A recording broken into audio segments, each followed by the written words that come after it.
And the rest, surprisingly enough, gets really simple because we've already been there. You've heard all this stuff. Now we just put them together and say, these are the patterns, and that's what's in the notes, and you've got it all, and here we go. The first pattern is back dominant. Back dominant pain. Okay, you guys are not looking at your notes, so you are. You don't play. You are too. That's no good. You're not. You're not. You're not. You're not. Good. I'll get the four of you. Where is back pain? Oh, I'm an orthopedic surgeon. Don't think. I mean, I can't ask hard questions. I got no brain. So where is back pain? Say L1, L2, or L3. In the back. Back. In the back. Right. Perfect. Back pain is in the back. Let me put that one down. Back pain. In the back. Where is back pain? He's got back. You can't have back. You've got to have another one. Depend. Upper back or lower back? No, it's still back. Give me another one. Buttock. Absolutely. Buttock pain. Buttock pain is back pain. And a lot of your patients will come in and tell you that their worst pain is right here, right at the top of their buttock, right over the PSIS, which everyone says is SI pain, which, by the way, it is not, but that's another story. This is back pain. Buttock pain is back pain. Third one, someone who isn't checking the notes. Third one is trochanteric pain. Pain here, over the greater troch, is and can be referred back pain. These are all referred sites. These are not ridiculous. These are referred sites. If you have a patient with bilateral trochanteric bursitis, go back and think again. The odds are much better it's referred back pain. We had a patient in one of the clinics fairly recently who'd had surgery on her iliotibial band to relieve her persistent trochanteric bursitis, who came to the clinic waiting for her second side to be done, was recognized as having back referred pain, and they cleared up her second side without the surgery, and she was a little pissed at the surgeon who'd operated for the wrong reason.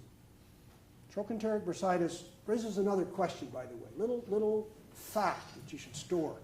The site of referred pain can become locally tender. The Japanese published this about 15 years ago, a couple of very good studies.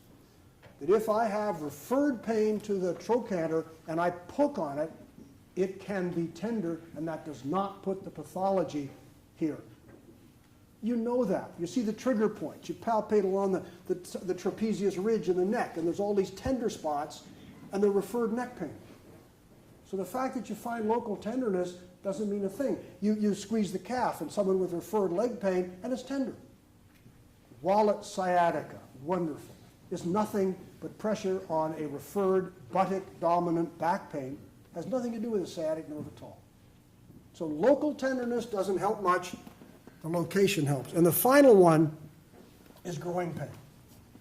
You will get patients that present, and I see half a dozen a year that come in that have pain radiating all the way around into the groin, and it turns out to be referred back pain. So back pain is not quite just back pain. These all count as back dominant.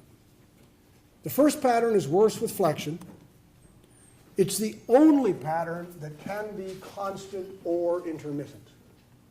So I can have a back dominant, boy that hurts, my pain never goes away, boy that hurts, my pain is gone completely. And they're both pattern ones. Now at this point, somebody is going to say to me, so what's the pathology? And I get to say to you, I don't know and I don't care. Do I think I know? Yes, I think I know. I think I know what causes this. But that's not the point. The point is not, can I identify the pathoanatomic structure, because that takes you right off track. Now you get the image. Oh, let's get an MRI and see if he's got a black disc. Oh, look, it's a black disc. Oh, goody, goody, we're treating disc pain. What I want you to treat is what the patient says and what you saw. So what I want you to treat is the syndrome. And we can argue at lunch about what causes the various patterns, but in terms of pattern recognition, the putative pathology is irrelevant. That's a hard step to take, but it really does change the way you manage your patients with back pain. No question. We'll talk about that when we come to strategies. The physical exam in pattern 1 separates them into two groups. We've cleverly called it fast and slow responders. Guess why? Because one group responds fast and the other responds slowly. The McKenzie people talk about directional preference. It's all the same thing, because basically we're all going to come to the same place, as we should if in fact we're all talking about the same problem. The physical exam shows the pain is worse on flexion. Here's my physical exam of a patient with pattern 1. Let me ask. I'll ask you. I got you. What's the physical exam on a patient with pattern 1 back pain going to show? Don't think. Pain on flexion. Yeah. Quick. Done. Zip. Perfect. Pain on flexion. That's all I want. I don't want, I have doctors that phone me up and say, I've got this really confusing patient. I don't understand. I take the history and then blah, blah, blah, blah, blah. But when I examine them, there's nothing to find. And I say, what do you mean nothing to find? Well, there's nothing to find. What happens when they bend forward? Oh, it hurts a lot. But there's nothing to find. What they're telling me is the neurology is normal. Straight leg is normal, reflex, power. Of course it is. This isn't a neurology. This is a sore thing. And all I expect on my physical examination is to reproduce the typical pain with the movement you told me hurt. When you said it hurts to bend forward, I expect it to hurt when you bend forward on physical. And pattern 1, by the way, just so you know this, anything, whether it's, and we go into this in greater detail than I'm going to today, it's movement and position. Flexion in sitting hurts. And sitting, for most of you, as you look around, is a flexed activity.